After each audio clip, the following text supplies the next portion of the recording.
Frank, I think you've got photo as well. Frank's going to sign it for him. Fine. Why? Because it's you must teach your fighter punch clean, but I win this fight for right. Daniel Dubois was no match for Oleksandr Usyk. Following the announcement of new fight regulations, Usyk responded with a calm but sharp remark. In just one line, he pointed out Dubois' key weakness, a lack of discipline. When you truly understand the core of the sport, you don't need rule changes to win. That's the difference between a seasoned champion and a rising contender. Even when the referee's decision sparked controversy, Usyk remained composed. His response? Cold, calculated, and confident. I don't know. It's not my problem. A referee makes situation. Usyk simply shrugged, and honestly, why wouldn't he? His silent message carried more weight than any shot Dubois managed to land. While Dubois supporters are still complaining about the rules, the man who took the shot stood tall, brushed it off, and closed the show like a true champion. Let's be real. If the situation were reversed, Dubois likely wouldn't have made it to the final bell. He says that it was a good body shot. Yeah, I know. Listen, it was in the past. Now I have new fight. I live now. It's a present. This wasn't just casual conversation. It was a subtle attempt to shift the narrative around boxing rules. George Fox tried to frame Dubois' low blow as a questionable call, but Usyk wasn't having any of it. The look he gave said it all. You don't rewrite the sport just because your fighter came up short. And then things took an even stranger turn when Dubois' coach tried to spin the knockout into some kind of medical anomaly. This is position, like not punch, yeah. This is your fighter punch. Don Charles may have set a new precedent, turning a clean body shot into a dramatic medical explanation, claiming a nervous system shutdown. Really? It didn't sound like Dubois got hit, more like he malfunctioned. But the truth is simple. It wasn't illegal, just devastating. Usyk broke him, plain and clear. Groin area. He never did no such thing. His hands was permanently held by his stomach, not even touching. He was shaking because his central nervous system was shut down. He had no control. Don Charles may have made headlines by turning a body shot into what sounded like a medical crisis. A nervous system shutdown? Seriously? It almost made it seem like Dubois wasn't hit, just overloaded. But here's the reality. Nothing about that shot was illegal. It was fierce, it was clean, and Usyk broke him. End of story. Rules, if a punch lands on the belt or the box area, then it's considered a foul, an unintentional foul. If it's below the navel, then it's a low blow. It doesn't have to be directly. Carl Froch lays it out with no sugarcoating. He's not buying into the media spin surrounding Dubois. According to him, the punch was clearly low, no debating it. You can visibly see Usyk's midsection, and Dubois' glove lands beneath it, sliding into the danger zone. Yet somehow, Dubois supporters are pushing the narrative that it was a legitimate body shot. Froch also shuts down the idea that Usyk exaggerated the moment, pointing out that if a count had started, Usyk would have been on his feet. This wasn't a case of giving up. It was a moment of recovery from an illegal blow, followed by a comeback. But here's what really raises eyebrows. Why are we even having this discussion? Because Team Dubois seems determined to rewrite the rules after the fact, trying to validate a shot that crossed the line. And the more they try to explain, the worse it sounds. Even Tony Bellew weighed in, calling out the mental pressure Dubois is facing, and he didn't hold back. And if you look at Usyk's belt line, you can see his belly button just sort of steering out the top of his belt line. You land a shot on here, this is a good shot, it's a body shot. The referee didn't do that. Bottom part of the glove was... Tony Bellew summed it up well. Dubois isn't just dealing with physical challenges, he's carrying mental weight too. A fight like the one against Usyk leaves a mark, especially when the public is still questioning whether he gave up. Bellew tried to offer some support, suggesting Dubois is in a better headspace now. But let's be real, fighters don't transform overnight. especially when the core issues haven't been addressed.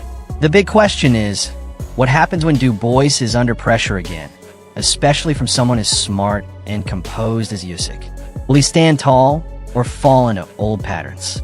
Mental strength is just as crucial as physical skill, and right now, Usyk has real estate in Dubois' mind. Bellew may be trying to stay respectful, but the truth is, those doubts haven't vanished. They're just waiting for the first bell. And even Bellew couldn't help but point out the reality behind that controversial shot. It's a body shot. But Daniel Dubois has got a lot of demons to revisit, and he's going to revisit them in this fight. I think he's in a different place mentally now than he was before the first fight. I don't want to say he's grown up and mature, because I think he's the same fighter as he was. It's just his mental approach is going to have to be different. Bellew isn't sugarcoating it anymore. He's calling that shot exactly what it was: illegal. And he's absolutely right. A groin protector exists to shield, not to serve as a target for controversy on social media. Dubois went low. That's the bottom line. Bellew even threw it back at the audience. If you really think that punch was legal, take another look. Most fans didn't see it that way. Yet Dubois' team continues to claim the footage doesn't tell the full story. But here's the reality. When seasoned pros like Bellew, fighters who've been through the wars, say it wasn't clean, that means something. This isn't online noise from casual fans. It's insight from someone who knows firsthand what's legal and what's not. At this point, Dubois isn't just trying to prove himself against Usyk. He's also up against the collective memory of the boxing world. And no post-fight explanation or rules debate is going to change the fact that the shot was low and the response didn't convince. Still, Frank Warren is standing by his fighter, pushing a narrative, and his next statements reveal more than he likely meant to. I believe it was illegal. I do. I thought it was illegal or legal. I thought it was illegal. It's called a protector for a reason. Yeah. He hits the protector. It's illegal. Yeah, it's below the navel. It's a low blow. The navel's essentially What's your thoughts, Carl? I thought it was all right. Did you? Yeah, but I'm back. I'm a man, so No. We've all got to go on. We've all got to accept this right now. Was it good for you? It wasn't good. Frank Warren is pushing the redemption arc hard, trying to reshape Dubois' image from a young prospect to a seasoned contender. But fans aren't easily convinced, and for good reason. Raw punching power doesn't matter much if you can't capitalize on it. Yes, Dubois landed a solid shot on Usyk. But what came next? Usyk recovered, took control, and closed the show. If Frank's banking on a highlight reel moment to prove a point, he's missing the bigger picture. Dubois has yet to show he can handle pressure when things get tough, and building a narrative around one punch oversimplifies the reality. This isn't a barroom brawl. It's Oleksandr Usyk in the opposite corner, a fighter known for adaptability, ring IQ, and grit. Beating him takes more than power. It takes poise and persistence. So far, Dubois has shown glimpses of strength, but not the mental depth needed at the elite level. Warren's words might echo in interviews, but in the ring, patterns don't lie. And now even Lennox Lewis has spoken. And when a legend talks, the whole sport listens. I'm going to go with what his manager said, what Usyk's manager said, Aegis. Aegis came out, he said, this time, we're not fighting Daniel the boy, we're fighting Daniel the man. And I think that's the difference. You know, since that Usyk fight, which he was an underdog going into, and he showed that his punch power and hurt. Lennox Lewis gives Dubois a respectful nod, but it feels more like encouragement than a true analysis. Saying it's not an easy task is putting it mildly. Usyk isn't just another opponent. He's a riddle most fighters can't figure out. Lennox mentions Dubois' pedigree, but pedigree alone didn't help him against Joe Joyce, and it certainly didn't stop him from folding after a borderline body shot. The real issue isn't physical talent, it's mental strength. Lewis understands that beating a high-level technician like Usyk takes far more than size and confidence at press conferences. His words come off more like a veteran trying to inspire a young fighter than a serious prediction. And honestly, Dubois could use all the support he can get. But speeches don't win championships. Mental fortitude, discipline, and strategic thinking do. And in all of those areas, Usyk operates on a different level. Dubois clearly has heart, But does he have the inner resilience to match? And just as that question lingers, Carl Froch steps back in the conversation. This time, raising doubts about both Usyk's current motivation and Dubois' dangerous shift in mindset. It's not an easy task, but he's definitely the man that can go through with it. He's done the work, he's gone through the pedigree, and he's a certified champion. So, I think, he has big hopes on doing it. He's going to... Carl Froch attempts to give Dubois some credit here, describing him as a different kind of fighter now, a machine. But let's be honest, real machines don't break down under pressure. Dubois hasn't changed as much as he's been rebranded. Froch says it's a fight Dubois can win. And sure, anything's possible in boxing, but can and will are two very different things. The real unanswered question remains. What happens when Dubois is hurt, exhausted, and trailing on the scorecards?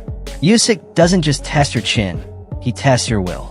And so far, there's no version of Dubois that's shown it can pass that kind of examination. Froch also mentions the possibility that Usyk might be nearing the end of his career, almost hinting that his motivation could be fading. But the truth? Usyk looks more driven than ever. Even if he's nearing the finish line, he's still operating at a level far beyond most in the division. Dubois, for all the talk of growth, still carries the same shadows. The ones that tend to resurface when the stakes are highest. And to drive the point home, Duke McKenzie doesn't mince words. Yes, Dubois has improved, but even with that progress, it's unlikely to be enough against someone as elite and relentless as Oleksandr Usyk. Machine. Self-confidence will be... And time waits for no man, as the saying goes. I just think that this is a fight it's exciting. It's a good fight. You've got to make Usyk the favourite, but it's a fight that Daniel Dubois can definitely win. Yeah. I don't think Usyk should. Duke McKenzie gives Dubois plenty of praise, calling him more experienced, more composed, and smarter with his shot selection. And to be fair, Dubois isn't the same raw fighter who was dismantled by Joe Joyce. But the line that really stands out is at the end. If he were facing anyone other than Oleksandr Usyk, I'd pick him to win. That tells you everything you need to know. Even seasoned analysts recognize the gap in levels here. Usyk isn't just another name on a roster. He's a complete technician who breaks opponents down mentally as much as physically. Dubois may be more refined, fitter, and focused. But that won't mean much when he's in the ring with someone who controls tempo, disrupts rhythm, and forces doubt with every round. That's what Usyk does best. He lures you into uncertainty, makes you second-guess yourself, and punishes hesitation with precision. This fight isn't just about composure. It's about withstanding a kind of sustained pressure Dubois has never handled before. Even in their first meeting, all Dubois had was a single body shot, and when that didn't change the fight, he faded. This version of him may look more capable on paper, but paper doesn't punch back. Usyk does. And while many believe Usyk's still at the top, not everyone is convinced. Johnny Nelson steps in with a surprising viewpoint, questioning whether the champion still has the same fire.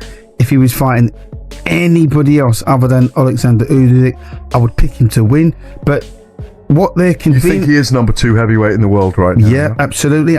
Johnny Nelson suggests that Usyk might not be fully locked in anymore, that his hunger is fading. And maybe there's some truth to that. Maybe Usyk is beginning to mentally transition toward life beyond boxing. But here's the twist. Even if Usyk has one foot out the door, he's still levels above most of the division. That's how elite he is. What Nelson views as a lack of drive could just be supreme composure. The calm that comes from having already conquered everything. Undisputed at cruiserweight. Unified at heavyweight. 2 wins over Anthony Joshua. A composed, professional dismantling of Dubois. What more is there to prove?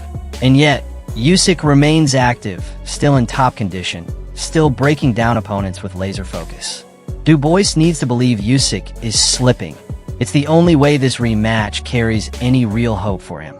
But that's likely a fantasy. The Usyk we've watched prepares like an obsessed perfectionist. He's not just looking to win. He wants to silence every critic and make a statement. Nelson might be mistaking tranquility for decline. And if Dubois walks into this rematch thinking he's getting a softer version of Usyk, he's in for a brutal reality check, which brings us to the final voice. someone who's had a front row seat to it all. It's time to hear what Spencer Brown has revealed behind the curtain. He's Usyk talking like that. He's got 1 foot out already. If he's talking like that, that means, as far as I'm concerned, I sense his appetite is slipping away. He's very professional, gets the job done, knows what he has to do in the ring and in training. But to me, he's now 1 foot. This is no longer just a rematch. It's a war fueled by controversy, pride, and a need for redemption. Daniel Dubois didn't simply lose to Oleksandr Usyk. He unraveled under pressure. And in the aftermath, his team tried to reshape the narrative. That now infamous body shot sparked months of debate, with calls for rule changes aimed at defending what many still see as a mental collapse. But Usyk? He took the low shot, regrouped, and broke Dubois down with surgical precision. Now, as the rematch draws near, Dubois is being presented as a redefined force, stronger, smarter, and more dangerous than ever. But under that new exterior, the same lingering doubts remain. What happens when the storm hits again? Can he stay composed if the big shot doesn't land? Across from him stands Usyk, composed, focused, and possibly approaching the final stretch of a legendary career. Some say he's winding down, but even at half capacity, Usyk remains twice the fighter most heavyweights dream of becoming. A win here, and his legacy is sealed. A loss, and Dubois reshapes the entire division overnight. And no more excuses. No debates. Just answers written in sweat, grit, and willpower to SO. Who are you backing? The ice-cold tactician with a chessboard in his mind, or the raw powerhouse with everything to prove? Let the world know. The gloves are off, and the comments are yours.